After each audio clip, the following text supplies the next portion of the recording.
सुमिरन के लिए सुमिरन करने से सुख होता है और सुमिरन करना छोड़ करके अन्य वस्तु पदार्थ को पा करके यदि सुखी होने के ख्याल करे तो थोड़ा सुख मिलेगा, पूरा सुख मिलने वाला नहीं आगे मान बंदाम गुरुपरगंज कृपा सिंधु नरोहरि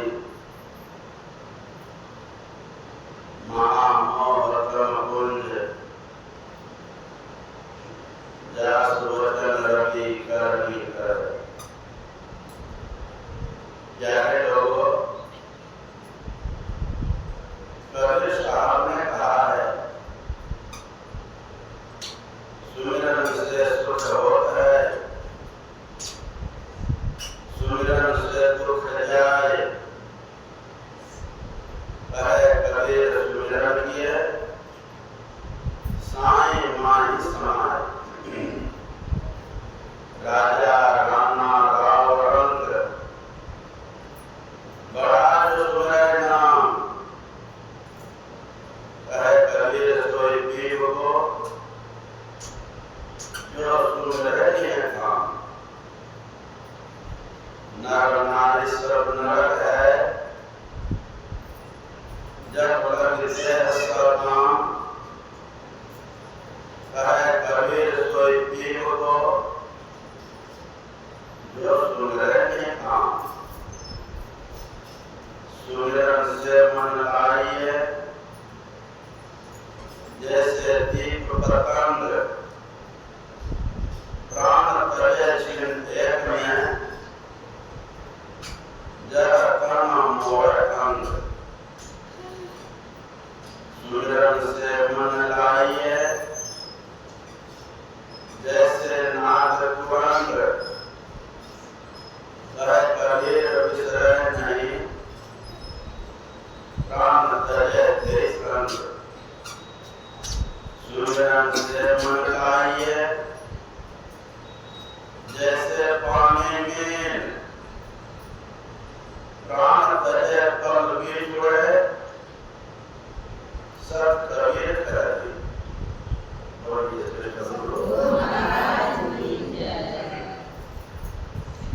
सुमिरन का अर्थ स्मरण करना है, याद करना है। तरह तरह से स्मरण या याद किया जा सकता है। सुमिरन करने से क्या गुण क्या फल होता है, जो भी कहा। सुमिरन से सुख होता है और दुख भाग जाता है। सुमिरन से सुख होता है और दुख भाग जाता है।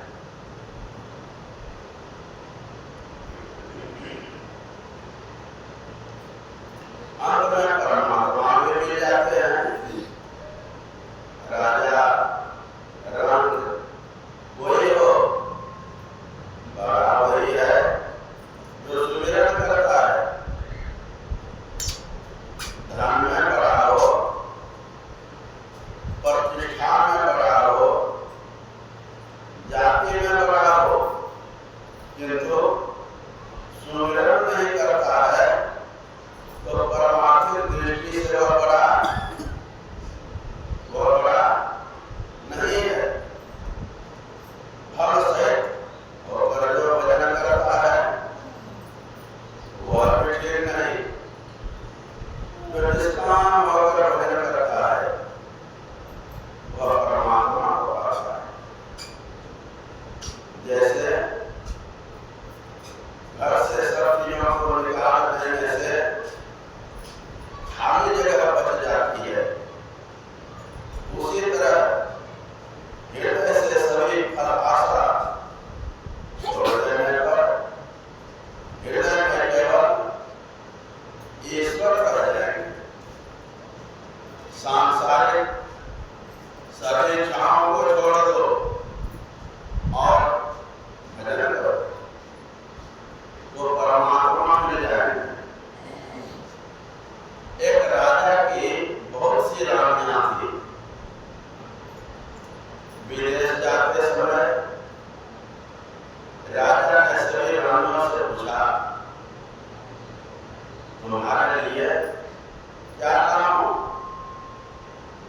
सभी ने अपनी अपनी इच्छानुरूप चीज लाने को कहा, किंतु एक रानी ने कहा मुझे कुछ नहीं चाहिए, केवल आप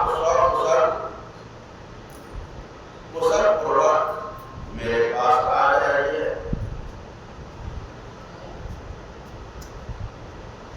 राजा विदेश से लौटकर आया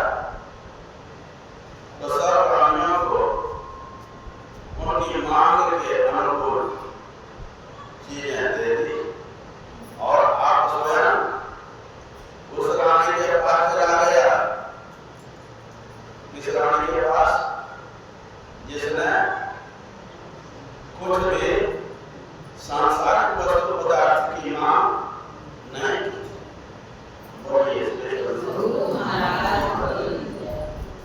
राजा स्वयं उस रानी के पास चला गया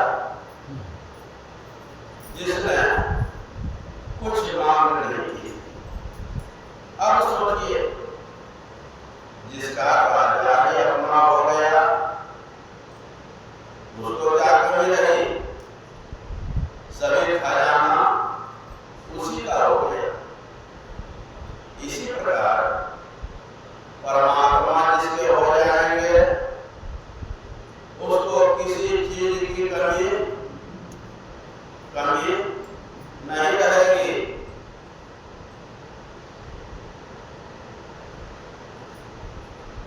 जिनकी परमात्मा हो जाएंगे उसको किसी भी चीज की कमी नहीं रहेगी। सुमिरन तीन तरह से होता है, एक तो जोर जोर से पुकार कर,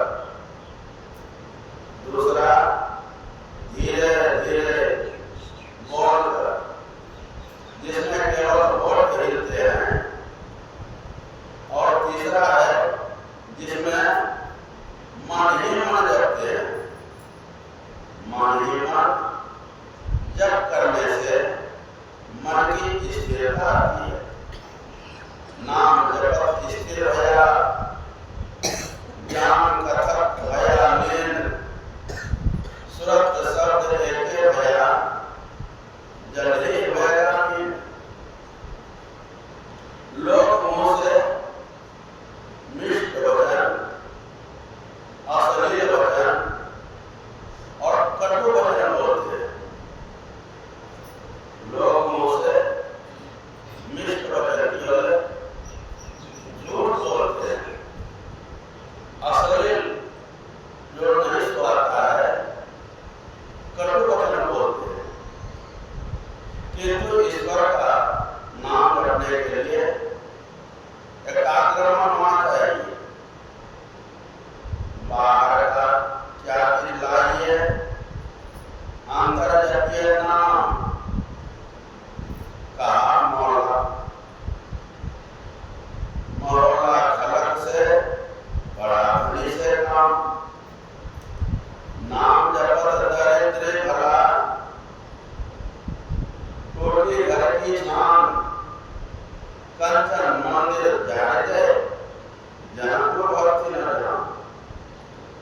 नाम जपत पुष्टि भला, चुई चुई पड़े जो चाम, कंचन दे के काम का जाओ करवाई नाम।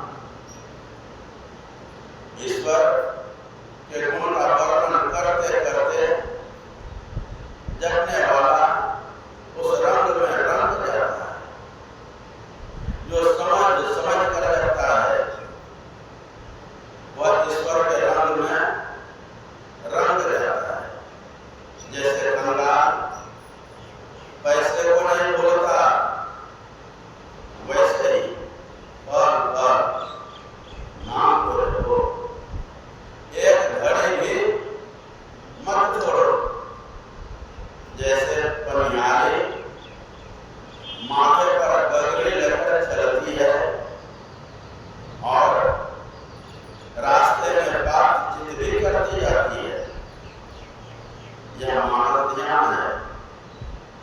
सुमिरन से मन लाइए, जो सुर भी सुत माही, कर कबीर चराचर विसरत करो नाई। यह भी मानव ज्ञान है, किंतु दोनों में अंतर है। गाय का बच्चा गाय के अंग संग में नहीं है, किंतु पनिहारी की गगड़ी उसके अंग संग मौजूद है, तब उस पर ख्याल रखती है। गौ और गौ के बच्चे की जो मिसाल दी गई है, उससे यह गगरी और पनिहारी वाली उपमा विशेष है। जो चिन्ह आपके अंग संग मौजूद है और साधना करके उसे देख भी लिया है, उसको यदि बराबर नहीं देख सकते हैं तो जिस स्थान पर वह चिन्ह है उस ओर आपका मन लगा रहे। सूरत अगर उधर ही लगी रहे तो बहुत अच्छा है। दृष्टि साधन में यदि आपने एक बार में झलक देख ली और फिर वह नहीं देख पाते हैं तो उस ओर के लिए आपकी सूरत चलती रहेगी, उठी रहेगी। जिस ओर आपने देखा है उसकी बार-बार याद आपको रखनी चाहिए। यह सूक्ष्म ज्ञान है। बाहर में रूप देखकर जो मानव ज्ञान करते हैं वह स्थूल मानव ज्ञान है। यदि आप सूक्ष्म मानव ज्ञान कर सकते हैं तो स्थूल मानव ज्ञान करने की आवश्यकता नहीं है। संत कबीर साहब ने कहा है, सुमिरन सूरत लगाएंगे, मुख ते कछु ना बोल, बाहर का पट देकर अंदर का पट खोल।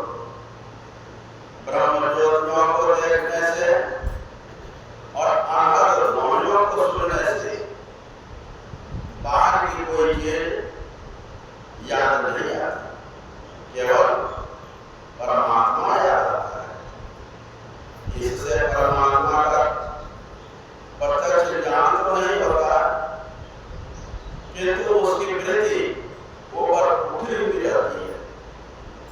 कबीर साहब ने दीप और पतंग की मिसाल दी है। वह है प्रत्यक्ष ब्रह्म ज्योति में अपनी वृत्ति को अपनी वृत्ति लगी है। नाग पुराण की जो मिसाल दी है वह है शब्द अभ्यासी को नाग ज्ञान में उसी तरह रहना चाहिए। पानी और मछली की जो मिसाल उपमा है वह है जैसे पानी को मछली पसंद करती है, उससे अलग करने से वह जी नहीं सकती। उसी तरह काम करता हुआ एकांत में बैठा हुआ, बहुत लोगों में बैठा हुआ किसी तरह रहे, यदि उसकी सूरत उसमें लगी रहती है तो वह मछली की तरह है। दीप और पतंग में ब्रह्म ज्योति की उपमा है। नाग पुरंग में शब्द अभ्यास का सहारा है। मानव जप, मानव ज्ञान, दृष्टि साधन और सूरत शब्द योग सब कुछ सुमिरन के अंदर है। इसलिए कबीर साहब ने कहा है, जब तप संयम साधना सब सुमिरन के माही,